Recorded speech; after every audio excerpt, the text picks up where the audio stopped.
Welcome back to the Ed Morrissey Show. After a little bit of a hiatus, I was on vacation. I was enjoying myself out in the SoCal sun. And a man who knows all about that is the Prince of Twitter, the Regent of Red State, Andrew Malcolm, at ahmalcolm.com on the Twitterses. Not at ahmalcolm on the Twitterses. Redstate.com. What the heck am I saying, Andrew? I do this every week and I still screw it up. No, that's okay. You've been off, so your mind has been turning to jello. Well, that's because I was in California, right? I mean, isn't that That's where? right. That's That's where, right. Yeah, both of us have lived there in the past. We know that's where people's minds, where people go to have their minds turned to jello. That's true. That's true. That's true. I was in San Francisco for a few years back in the 70s, and then 20 years this century in Southern California. So know a little bit about the place. The weather is fantastic. After that,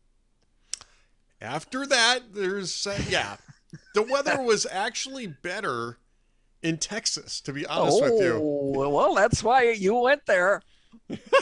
We were joking around about that because the weather just started getting warm in Texas just as we were leaving. And so my wife's going, it's only going to be in the 60s in California. It's going to be in the high 70s, low 80s. Yeah, I know. That's practically parka weather. In Southern California some years ago, we were going to church on Christmas Eve, and it was 50.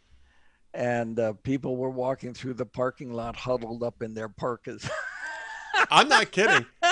I will tell you, this is before we moved to Minnesota. There was a morning I was chewing my son out because he didn't put a jacket on because it was 60 degrees outside, young man. Come on. Going to catch your death of cold. Pneumonia? 60 degrees. And then we moved to Minnesota, where 60 degrees was shorts weather, so shorts and T-shirt weather. Well, when I lived in Montana, there were people running between government buildings at 10 below in their shirt sleeves. Not me, but some. No, not me, but yeah. All right. So I missed a lot over the past week. I've been catching up. Today is my first day back as we're recording this. And so I'm caught up on a lot of stuff, but one of the things that I had to catch up on, in fact, was kind of watching while I was gone, was Andrew's commentaries over at redstate.com. We're going to talk about those today because we didn't get a chance to do this last week. You got actually a few of these up now. And I want to start with the first one, which I think is the most recent. This is the one that would have come out on Sunday, your VIP column with Joe Biden in office, lying is the new normal. Yeah.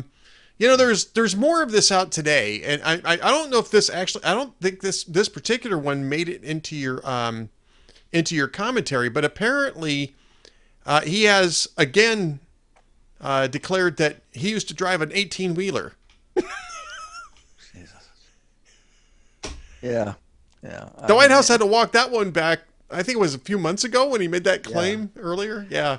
Yeah. I mean, they must have a walk back officer over there. Now, some of them, I mean, that is kind of like, that's the crazy uncle at Thanksgiving who tells the same story every year. But some of the stuff he's doing is dangerous. I mean, his mouth has become a national security threat in many ways. He was talking specifics about the invasion beforehand, which could be traced back to the intelligence source. Right. If you're too specific, if you're Russian, if you're Putin, you can figure out who was in the meeting where that was discussed and finger the guy. So that was ridiculous. Then, of course, he called for regime change. And on the spur of the moment, presidents get in trouble when they do that. Obama's red line in Syria over chemical weapons was a spur of the moment, was not in his text. He didn't have a text for that. And then Biden was meeting with the 82nd Airborne in Poland and told them what to expect when they got to Ukraine, which was news to their commanding officer since we're not going to Ukraine, but at least at the moment. Right. So Yeah. But not, then, he said he never talked with his son about Chinese business relations. And now Hunter's laptop has come out and is talking about the big guy, 10%, and the Celtic. Uh, it was the code name for Joe, I guess. Um, it's it's it's very disturbing. And he wasn't going to have a mask mandate, and then he is. Uh, it's just the list of his. The White House calls them misstatements or misspeaking, and the media picks that up. But the list of his lies are is growing, and it's pretty disturbing. It can be very dangerous, and of course, the reason nobody talks about it um, because the alternative is Kamala Harris. So, Who, by the way, just had another one of her aides depart. That we found that out this morning. The 11th such departure from her office uh, since yeah, just in the 14 months since inauguration. She's already had 11 of her staffers leave, and this was the deputy chief of staff, and this is not too long after the actual chief of staff had already departed. Paul Fuchs is the latest to flee the Kamala Harris office in a hot air balloon over the Biden wall. yeah. I guess she's rather unpleasant to work for. At least that's the reports. Well, I mean, okay, so maybe she's unpleasant to work for, and that certainly could be the case. I mean, that's absolutely the case. But I mean, I think that this goes beyond this. I think that this looks like an office where people are in despair over the performance of the occupant itself. I mean, I've worked for unpleasant bosses. If you're doing work that you want to do, unless they're really actively trying to make your life miserable, you just grin and bear it and say, hey, look, I mean, especially in the rough and tumble world of Washington politics, these are, people who are trying to, eventually make it onto somebody's cabinet, right? I mean, that's how you start off in these things. Eventually you want to make it into somebody's cabinet. So to walk away from that job, uh, I mean, that's Yeah, actually something to walk away yeah, from that job. absolutely, absolutely.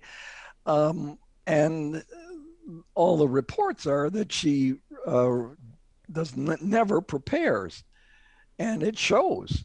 I mean, I don't know if you saw. I don't have the quote in front of me, but when she visited Greenville, she said Greenville is a place that's a very historic place that's full of American history.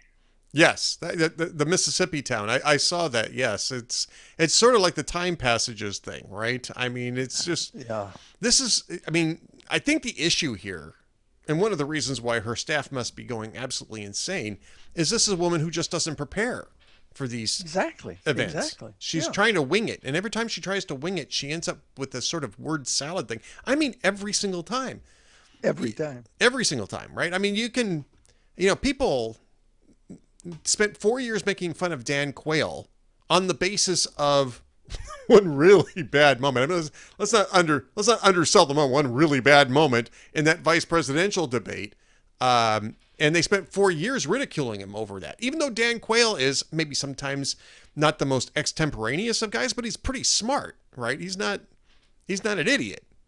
No, he's not. And I know a story. I don't know if we have time to tell it, but Sure. that infamous potato Yes. and on the misspelling. I came to know in my days in politics one of the advance men who worked that event, and that card that misspelled the word potato. Quayle was asked when he came in. He was asked if this was not in the plan. The advanced men go through these things meticulously. It was not in the plan, but the teacher asked him if he'd do a spelling bee and hold the card up. And to this day, they've never decided whether this was a trick or if the teacher was dumb and the one who misspelled the word. Anyway, she asked him to hold it up. He held it up. It was misspelled potato, and he looked like an idiot. And he told his staff that day, Quayle did, that if anybody told that story and tried to excuse the event, they would be immediately fired because he didn't want it to look. I mean, this was a black woman in an inner city New Orleans school, and he didn't want it to come back on her. So there's a little bit of honor in that moment, but of course, Right. most of the world doesn't know it. Um, so yeah, it's that job requires preparation. Now, having said that, there are guys in the big leagues of politics who enjoy, actually revel in walking the tightrope. Can they do this? Can they wing it? Not every time, but now and then. And can they turn a hostile audience around to them? I've worked for those guys, and they actually enjoy it. Give me the creeps. But they said they really enjoyed seeing the heads in the audience start to nod as he turned these hostile people around, but never go unprepared. I mean, they always asked me, what was going to happen here? What did we know about the crowd? And uh, so that they could, well, they had instincts about playing to crowds, and that's why they kept getting elected. So, but she doesn't. She's not got an ear. She's a tone deaf ear. And apparently, is he too lazy or not smart enough to figure out that she looks really as dumb as she sounds?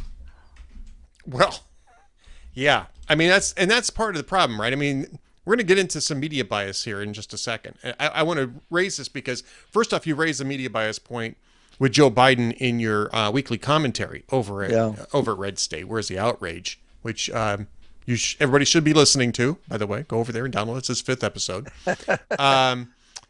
But we also, I mean, we can put that in terms of Kamala Harris, too. Where's the outrage? We had 4 years of constant ridicule of Dan Quayle for much less material than what we're seeing right now. And not only is, I mean, it's not only that people aren't, I mean, you're not seeing much criticism of her in the mainstream media, which is one issue, which really is an issue. But I mean, you know, Dan Quayle was the butt of jokes. To this day, he's still the punchline of jokes, right? People still tell, you know, if you say Dan Quayle, it's people will know that it's meant as sort of like this, you know, embodiment of the Peter principle. It's mocking. Yeah. It's going to be a mocking reference. Nobody in the cultural media, you know, the Saturday Night Lives, you know, the stand-up comics, that sort of thing. Nobody's going after Kamala Harris. In fact, we actually, this just came up today. I don't know if you've been following this on Twitter, but you know, Larry O'Connor, our friend, who's kind of been in and out of the town hall group at different times, is a really good friend, has the morning show on WMAL. I think it's still the morning show that he has on WMAL in Washington, D.C. And he had Amber Athey as one of his co-hosts. It's sort of a rotating panel of co-hosts from conservative media. And she made a joke at the State of the Union address because Kamala Harris was dressed in all brown. And people were making jokes about Hershey bars and stuff like that. And she made a UPS joke saying, "What has Brown done for you lately?" And she got kicked off of WMAL because they said it sounded racist. It sounded racist. And I mean, honestly, I probably wouldn't have made that joke just because I don't think anybody would have gotten it. But I mean, the message here is from I'll say it's a different radio network. It's not Salem. So I don't want to get too far into the weeds on that issue. But I mean, the message here is basically thou shalt not, right? Well, I mean, and that's why you don't hear people making fun of her.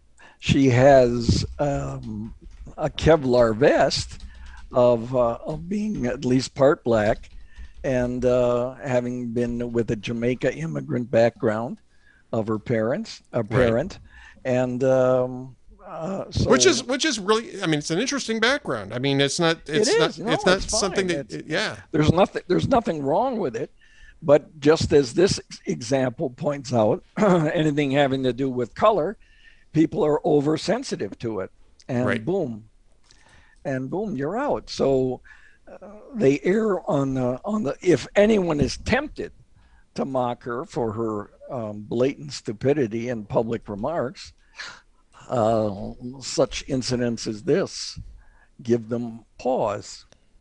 Yep. Yep. And I guess it should. I mean, this is, and I got to say, I mean, I wouldn't have necessarily said this about Cumulus, right? Because Cumulus has a number of conservative hosts, and so I wouldn't have thought this about them.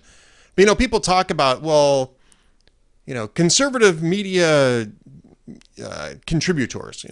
For instance, you and I are contributors. We write for conservative Yep. media outlets, that sort of thing, right? I'm doing podcasts for that sort of thing. The they should break out into the mainstream media and diversify. The problem with that is that when you try to do that, you end up basically getting thrown out. I mean, this goes back to the Kevin Williamson thing at the Atlantic when they hired Kevin Williamson, and Jeffrey Goldberg immediately turned and ran tail when people started going through Kevin Williamson's tweets.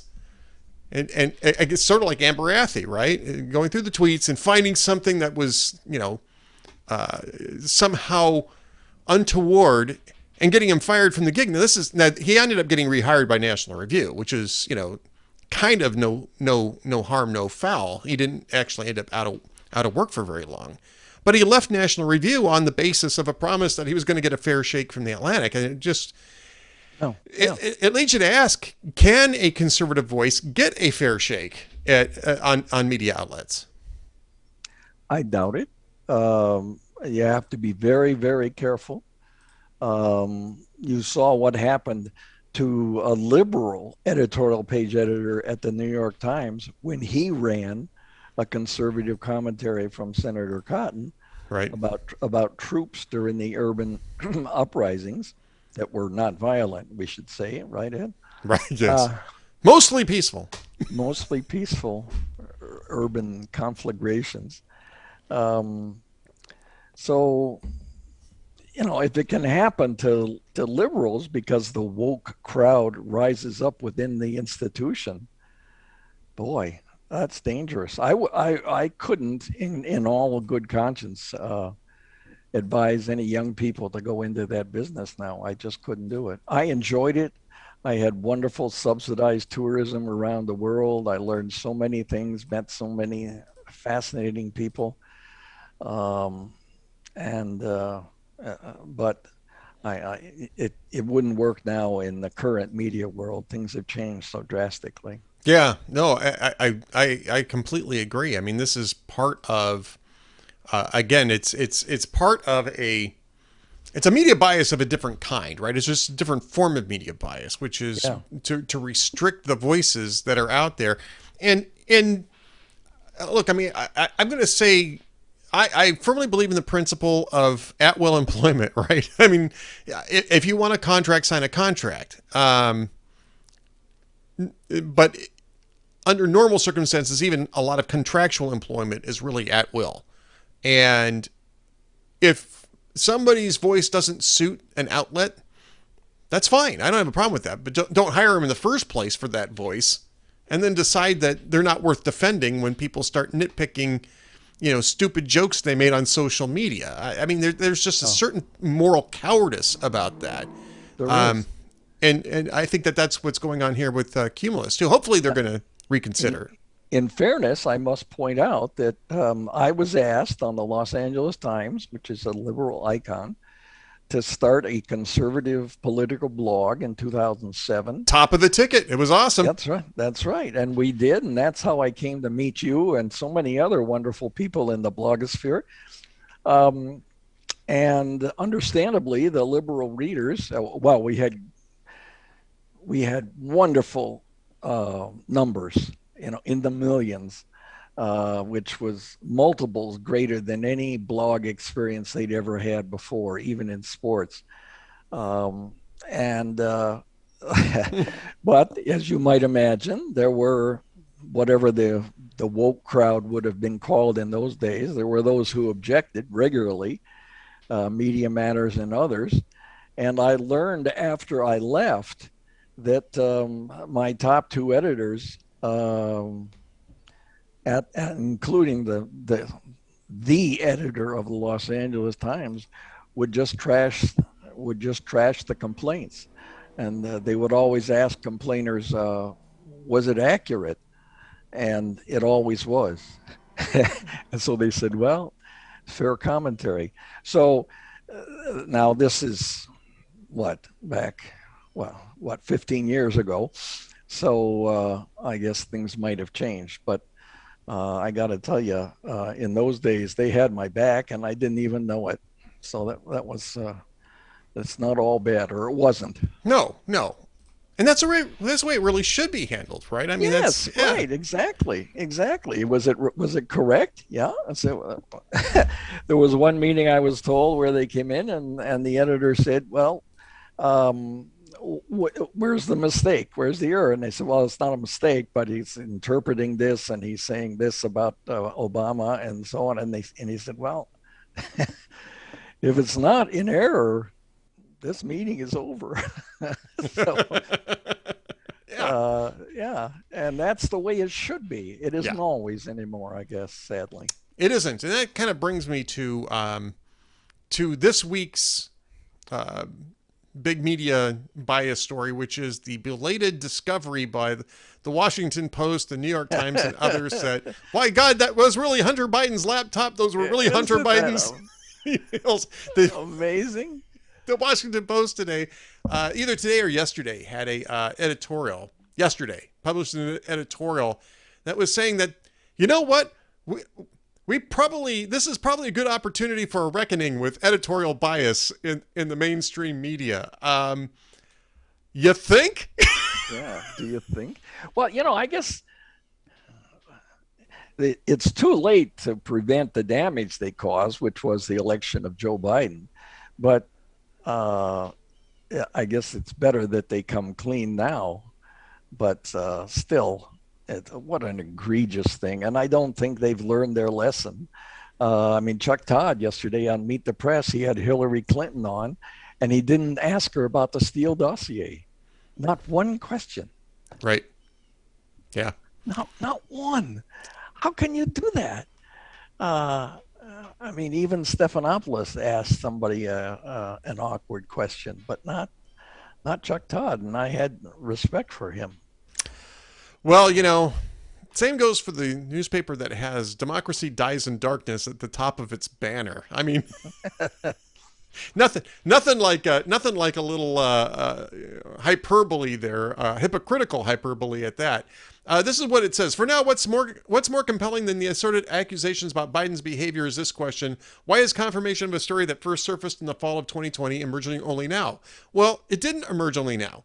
Yeah. First off, that's the first problem with this. It didn't emerge only now. It was actually confirmed within a couple of weeks of the New York Post's initial publication. You had people who were participating in those email exchanges, who were coming forward, holding press conferences, saying, "Yes, that was the email chain that I saw. That's legit." They had, I think, the Washington Examiner had, or the New York Post certainly did, but the Washington Examiner, a couple other media outlets, had people go through the headers of the emails and verifying it with the crypto that goes along, just the normal crypto that goes into email sending, and confirming that these were legit, that this was the real deal. So it isn't confirmation emerging only now. The problem is that the Washington Post didn't report on the confirmation that was emerging at the time. Now they do sort of scold Twitter and Facebook for blocking the story and trying to interfere with its dissemination, and then turn around and excuse it by saying, yet there was reason in this case for reluctance on the part of the publications and the platforms alike. Both had been the unwitting tools of a Russian influence campaign in 2016, and it was only prudent to suspect a similar plot lay behind the mysterious appearance of a computer stuffed with juicy documents and conveniently handed over to President Donald Trump's toxic personal attorney, Rudy Giuliani. And that's the reason why you ask people to take a look at it, to see whether it's on the level. I mean, Why wait 2 years or just under 2 years?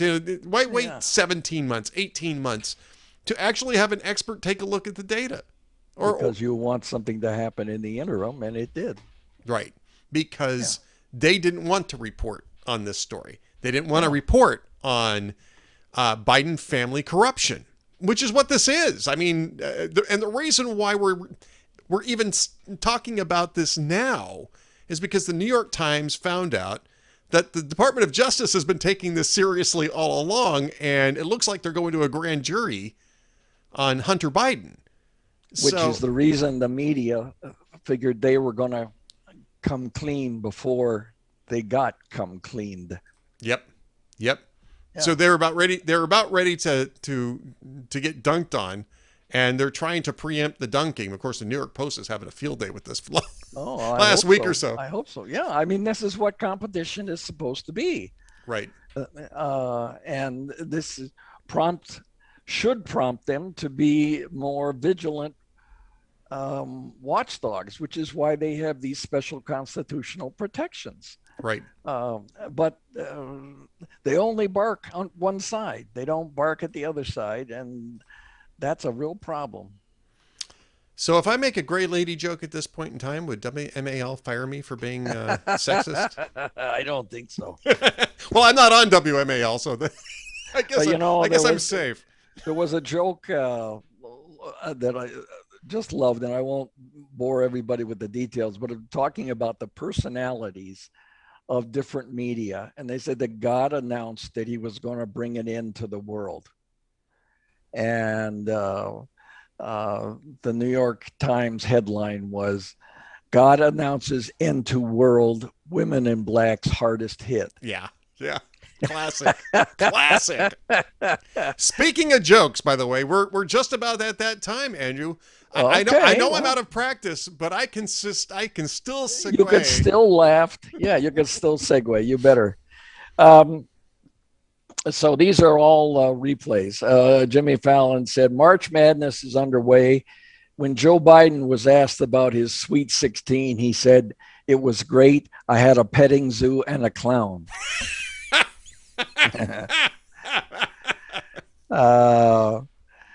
Let's see. Conan O'Brien said Allegiant Airlines is now charging $35 extra for carry-on bags, while JetBlue is charging $35 extra if you want a pilot who isn't insane. I'd pay it. Yeah, too. I'd pay it. Yeah, right. And finally, Jimmy Fallon said, a new survey says 55% of men expect to pay on the first date, while the other 45% have never been on a second date. Yeah, there's a story out today, NBC. It's probably a fascinating story. It's not political at all. About how this guy was involved in a cryptocurrency scam, and apparently involving a fake online girlfriend, and lost close to $300,000. It cost him, this fake girlfriend cost him $300,000. And I'm thinking to myself, a real one might have cost you more. But I digress. Now that one would get me fired from WMAL, I'm pretty sure. So, all right. Now, of course, Andrew's here every week, at least the weeks that I'm here. Andrew is here every week giving us these pearls of delight. Andrew Malcolm is the prince of Twitter at AHMalcolm on the Twitters. He's the regent of Red State, redstate.com. Go check that out. Andrew, thanks so much for being with us today. You bet. And by the way, I've told management, if you're not here, I'm not here. Well, there you go. I appreciate that. Thanks, everybody. See you next week. See you next week. And folks, stay tuned for a little bit more from the Ed Morrissey Show coming right up.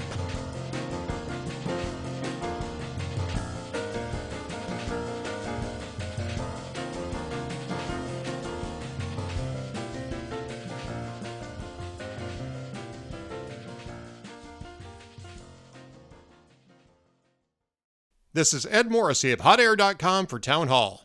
At the start of his invasion of Ukraine, Vladimir Putin claimed that Russia only wanted to liberate Ukrainians from a clique of alleged Nazis. Now a new declaration in state-owned media outlet RIA Novosti has made clear that Putin seeks to erase Ukraine and the ethnic Ukrainian identity. First, all forms of national defense should be destroyed, including Ukraine's standing army and its home guard valiantly defending Ukrainian sovereignty. Russia would demand a complete purification of all such elements as a basic conclusion to hostilities. Even more chillingly, the plan calls for Russia to treat a significant part of the masses as accomplices of Nazism and legitimate targets of war. Denazification will inevitably also be a de-Ukrainization, the declaration says, that eliminates any national or ethnic identity except Russian in Little Russia. And that process will take no less than 1 generation, according to Putin's outlet.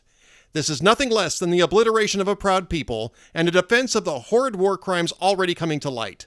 The world must take notice and deliver harsh consequences for Putin's revanchist fascism. I'm Ed Morrissey.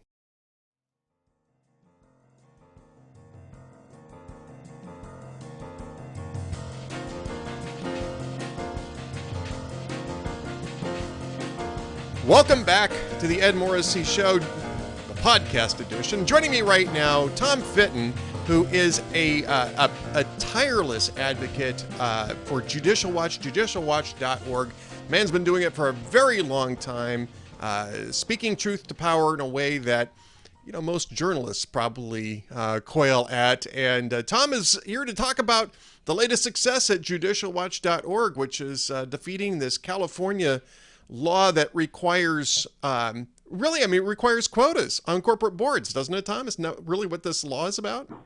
Yeah, I really don't know how else to describe it. It was a quota regime set out by the California legislature. They knew it was going to be constitutionally suspect. There were warnings within the official reporting and advice within I think the California State Senate that requiring there be certain numbers of minority candidates on board or minority individuals on boards is obviously at odds with the Constitution, specifically the California state Constitution. So this is the way it works. You're a publicly traded company, you're in California, and your boards of a certain size, then the quotas start being triggered, and you're required to have a certain number, I think up to 3, of candidates who identify as a certain category of minority, ethnicity, or LGBT status. And the nice thing about California, in terms of its liberalism, is they have a very liberal understanding of who can challenge illegal laws, which means taxpayers can. Right. So taxpayers can challenge a law that results in the illegal the expenditure of taxpayer funds for illegal purposes. And this is just naked discrimination and a quota regime that's barred by California state law and the Constitution. So we went to court over it. And, you know, what had happened was initially they passed a law requiring a gender quota. And then they expanded it with a second law that required these additional quotas. Now, we're already in court on the gender quota. That hasn't been decided yet. We had a weeks-long trial on it. Our lawyers were there. But this judge thought there wasn't enough to go to trial. It was simple enough he could rule. And he granted us what they call summary judgment, which means that, you know, we proved our case without having to go to trial based on the uncontested facts that are out there. And he applied the law and we won. You know, it's interesting. I'm old enough to be able to make this reference. I don't think that maybe I think you're a little younger than I am, but it almost requires a James Watt declaration, right? I mean, the law is, oh, well, we've got, you know, what was it that James Watt said? Oh, yeah, we're diverse. We've got a black, a woman, 2 cripples, and a Jew. When he was asked about the Department of Interior's commission on something, ended up getting fired over it, right? I don't know if you recall that, but it's almost I do remember that, yeah. It's almost as bad, right? And you'd have to have this declaration where you'd have to pigeonhole everybody who's on your board into certain categories in order to operate in California. Well, and the court during the hearing, if I recall correctly, he was like, well, why are there certain categories that are covered here of people, but not others? You know, if you're from Portugal, you're not Hispanic, but if you're from Spain, you're Hispanic. And he also highlighted in his written decision that you could be okay with this quota law if you had 3 white LGBT individuals on the board.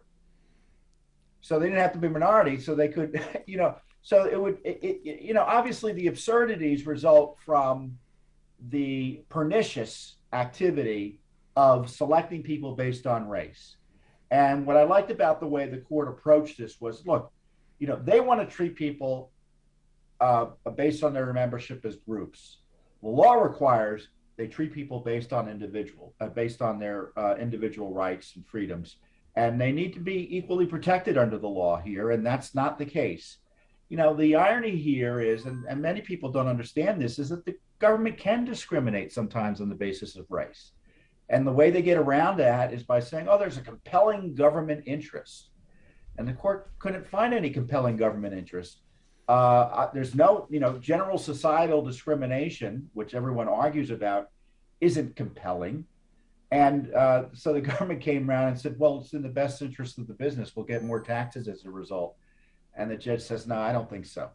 Well, so, if someone's discriminated against on the basis of race, they can go to court and, get hired, as part of the remedy. But the idea that there's general discrimination and therefore we need a quota regime is at odds with decades of anti-discrimination law.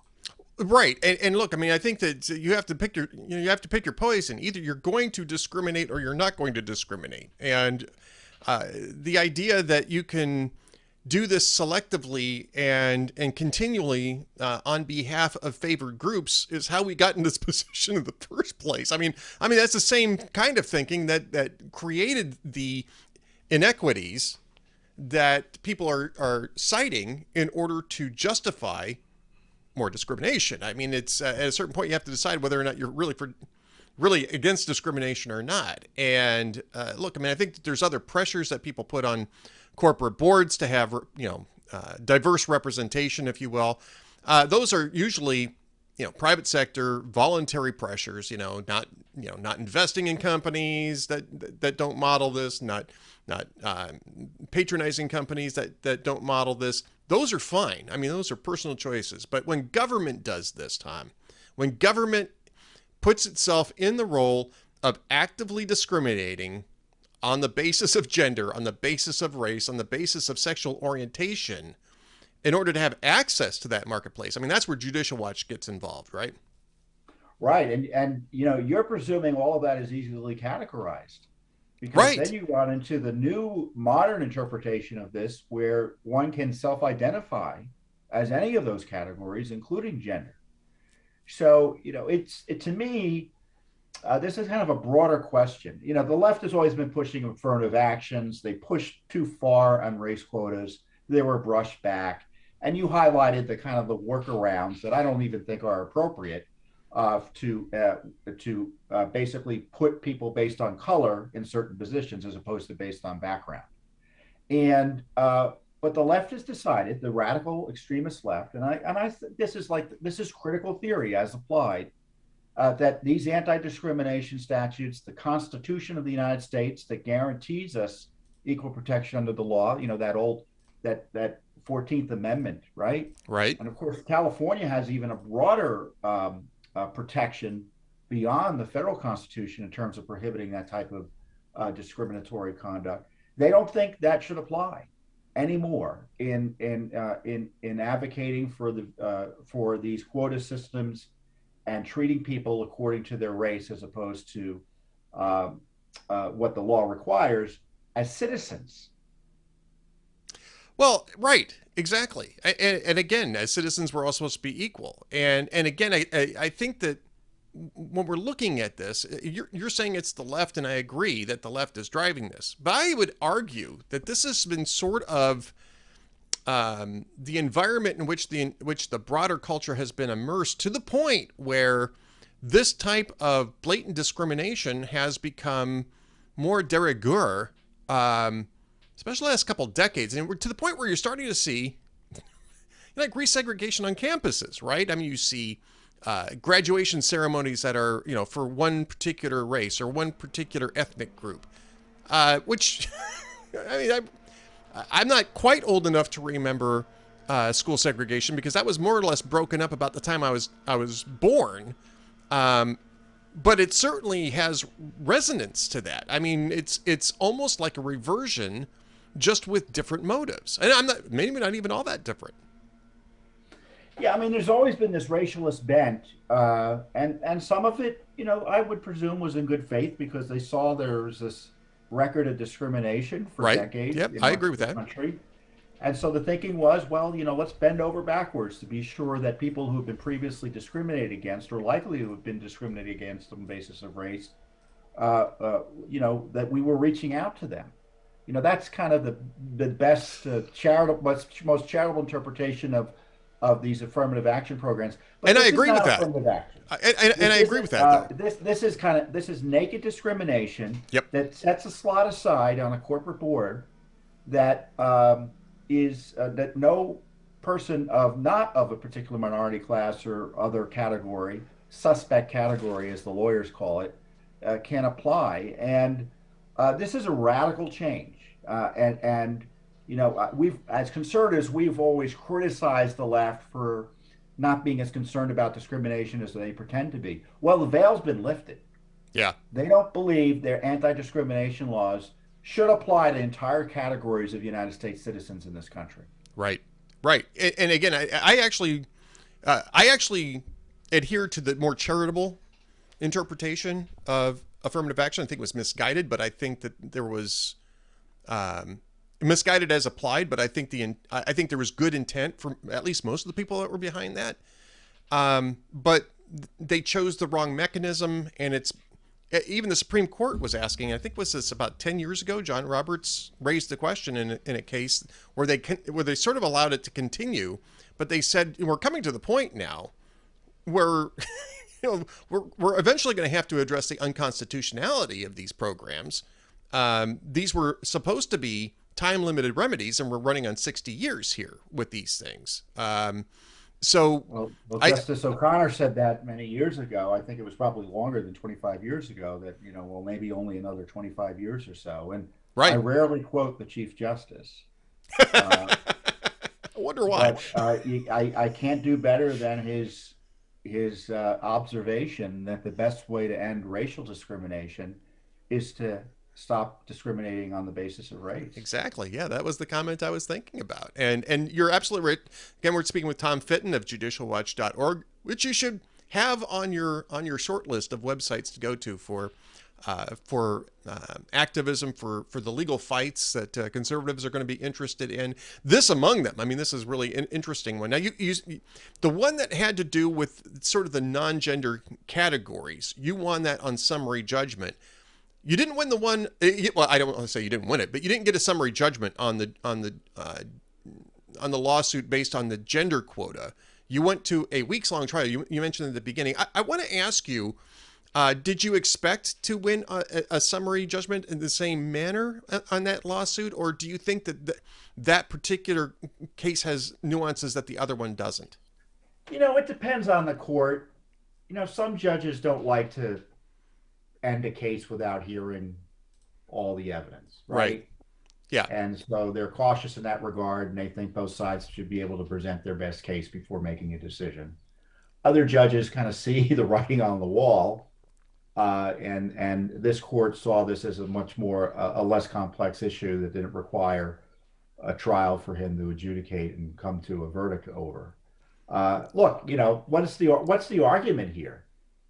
Here they were, the California's argument was based on, because it was taxpayer standing, well, we're not enforcing the law, so no harm, no foul, even though they were actually enforcing it by highlighting and requiring companies to report to them right on this quota experiment. And this is a great victory, to be clear, because to me it was one of the most significant attacks on our anti-discrimination laws. But it's still pernicious. It's still, NASDAQ, for instance, has had a rule blessed by the Securities Exchange Commission that essentially requires companies to report diversity data. And we all know where that leads, right? It leads, to quotas. And the irony is it may lead to less diversity because some folks may be hesitant to kind of go full bore on it and don't want to get the negative blowback from others who say, well, what do you do? Why are you hiring all these people based on race as opposed to, doing things according to what your fiduciary duties require you to do, which is to pick people based on their expertise and what they'll bring to the board as individuals, not based on the color of their skin or other immutable characteristics, or what used to be immutable characteristics. Right.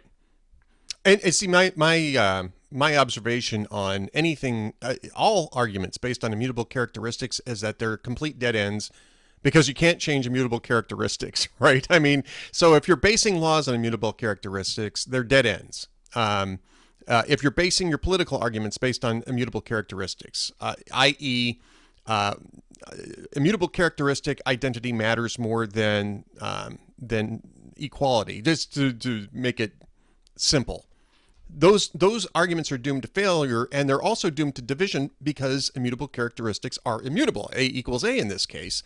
And if you're going to divide people on the basis of immutable characteristics, you are never, ever, ever, ever going to get them unified on anything else. It's never going to happen because you've made that you've made that the ultimate criterion, and there's simply no moving around that. And so that's the reason why when you have laws that are based on that type of thing, it becomes so destructive to the body politic. And I think that that's something else when we're looking at these laws. It's certainly, that may not be necessarily the constitutional question here, Tom, but it certainly is the political question that we're discussing. Well, it is unfortunately the constitutional question because you have yeah. now the courts have ratified in a certain respect some discrimination on college campuses for diversity purposes, right? Right. That it's a plus factor. And now they could be reconsidering that this term. They've taken, I think, 2 cases up. I know we filed some amicus briefs on about these racial classifications in college admissions programs.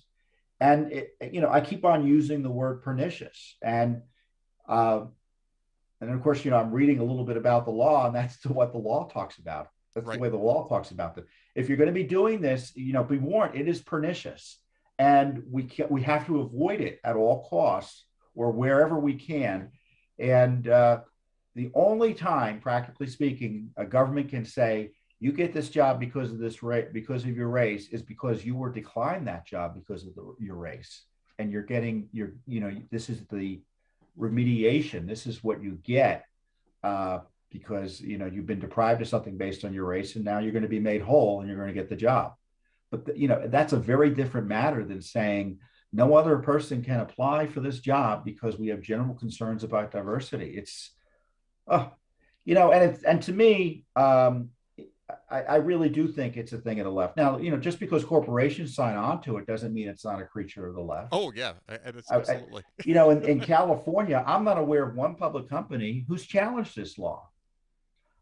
There's a group of companies, there's an association that's challenging it, but they're talking for corporations, not one specifically. We just did this alone.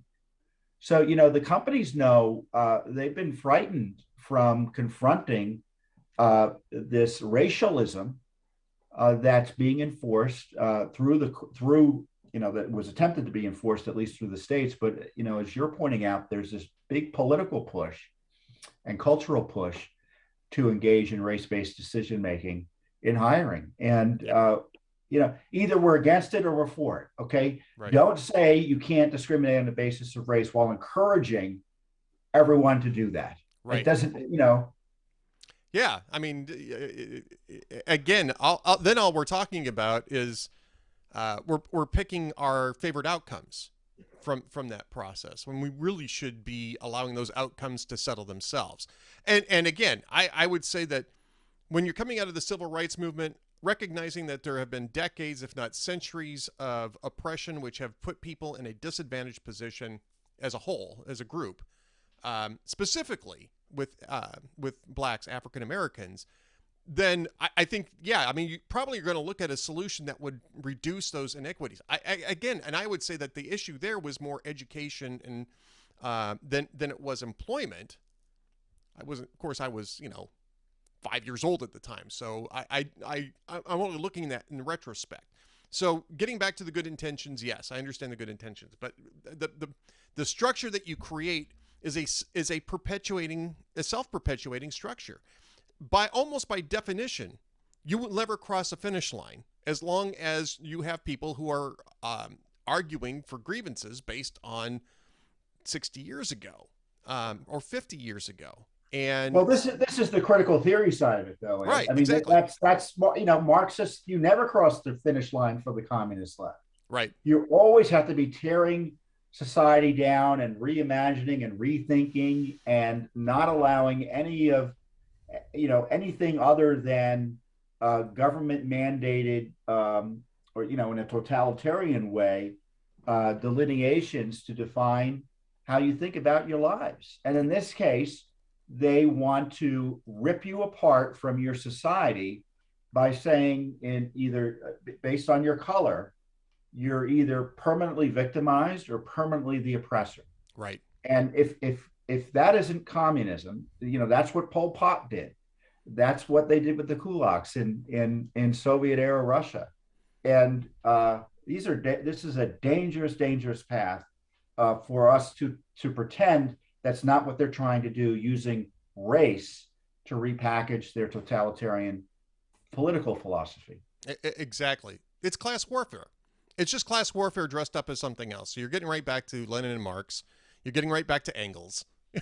It's class warfare that demands top-down solutions that never work. And we can get to Hayek, we can get all sorts of things. But actually, Right. what I'd like to get into is Judicial Watch. I want people to know a little bit more about Judicial Watch, what it is that you're doing, Tom, how long you've been doing it, too. I think people need to know how long you've been on the front lines of things Lord. like this. Yeah. I see that look on your face. This is my 24th year at Judicial Watch. And we're an anti-corruption watchdog group. We use the laws that are available to us as God-fearing Americans to hold our government to account. We're famous for using the Freedom of Information Act to find out what the government's up to. And because we come from the conservative side of the aisle, we pretty much think everything the government's up to should be questioned and suspect. So we ask all sorts of questions. The media, even when they do ask, they want to follow up on. And then, of course, you have government misconduct that's outright, like in California, where you've got the challenge to the equal protection core American value that we all have. There are other big issues. We've got this immigration crisis. We have this assault on the rule of law with respect to our elections, where the left has decided they don't really like elections anymore. They don't like campaigns. So let's just turn it into months-long polling that takes place over 3 or 4 months, and it's counted over weeks, and then we'll tell you what the results are from voters that we really can't point to because we mailed ballots blindly to them. Right. That's one way to destroy our election system, and I can't think of anything more important we could do, or I could think a few things more important we'd be doing than trying to protect our election integrity in that regard. And then we're very interested in this January 6th abuse. We're very interested in the COVID abuses. It's like, whatever nugget of truth the left thinks they have, it's usually a means to distract from what their agenda is. Oh, there was violence on January 6th. So let's use it as an excuse to try to suggest that tens of millions of Americans who want voter ID are terrorists. Oh, we have a dangerous, potentially dangerous disease out there, that's transmissible. Well, let's use that as an excuse to assert government jurisdiction over your personal life that we would never have considered before in Western society anywhere. Right. This is and our Republican, Ed, I don't know how you've been thinking about things recently. I think our Republic's under assault. And, the way I compare it to, it's not as violent as that time, but the late 60s in France. I mean, we have a rising communism threat in this country, affiliated with one particular party, but with many fellow travelers in the other party. And they don't think the Constitution is something that should get in their way. And that's why they're willing to blow up the 14th Amendment, blow up the First Amendment, attack the institutions. They blew up the Senate with Kavanaugh. They're blowing up the House with January 6th, trying to suggest hundreds of members should not be able to run for office because they raised objections under law to the election. This is, and then of course there's the attack on the Supreme Court, where you had the President of the United States, getting back to how we got into this conversation, admittedly engaging in race and sex discrimination, telling people who, telling a black male, well, we're not going to consider you. Telling an Indian male, one of the top judges in the court here in DC, in the circuit court, well, we're not going to consider you. We're just going to consider race and sex in selecting a member of the Supreme Court of the United States. And I'm not aware of that happening ever in the modern era, where those issues have been front and center. Members of the presidents have thought, well, I want to appoint a woman, but they didn't they didn't exclude others from consideration in that process. Not formally, anyway. Yeah, I mean, they didn't say nobody else. We're not going to consider anybody else. You're right. That's what happened here, and to me, that was enough to me to oppose her. But Republicans were planning to lose, so they didn't want to talk about that. Well, Tom, I would raise your 1968 Paris reference, and I'd see it, and I'd raise you the French Revolution, because I think what we're actually there you go. People are going to be watching this going, what are you guys doing? No, but I really have a point here. I think what we're seeing here, all observances to the contrary, I have a point here. I think what we're really seeing here is an assault on truth. And I think we see this in terms of, Ketanji Brown Jackson saying that she can't define what a woman is in the middle of this Supreme Court confirmation hearing, where you have, men can have periods and all this kind of stuff. I mean, just nonsense. Just especially after 2 years of saying you have to follow the science, right? I mean, but we're going to ignore biology. For some reason, that's one science that we are required to ignore. I actually think what we're seeing here is an assault on truth, and an assault on truth undermines ideas like liberty and individual choice, and it requires, if you will, a society that is organized around star chambers in order to dictate what the truth of the day is. And I think that a lot of people read 1984 and didn't get it or thought it was a planning exercise. Right. I think that's really the fundamental problem that we're facing right now as a republic. Yeah, and the problem in America, there's always been people of the left and others who've assaulted truth, right? Yeah. In the spiritual sense, and politicians in both parties, right? Right, in the practical sense, in the spiritual sense, But it used to be in America, our elites protected truth, right? Yep. The elites were in sync with the American way. Now, there's a good portion of the elites that are in cultural and political control right now. And just because Republicans win doesn't mean they're in political or cultural control. Right. They reject the American way. They reject American exceptionalism, which is truth-centered. And when you see Joe Biden, he was one of the worst senators in the Senate in terms of quality. Agreed. Just start echoing these radical Marxist terms. When you highlight a Supreme Court nominee, what she said when I can't define a woman, to me that was communism, right? Right. That's the Marxist analysis being applied to gender discussions. Yep. And she knew exactly what to say. So there's this radicalism that is creeping. I wouldn't say maybe it's worse than creeping, as we're talking about. And so, but on the other hand, look, all we can do is what you can do, right? So we saw it was happening in California, one of the worst states in the land when it comes to public policy. And we went to court and we got a little bit of justice. Yep. And so, you just can't and that's what I love about Judicial Watch is I love talking about all of this, right? But it's like, what is it we can do, right? What is it we can do to preserve our way of life and the rule of law and educate Americans about what's going on?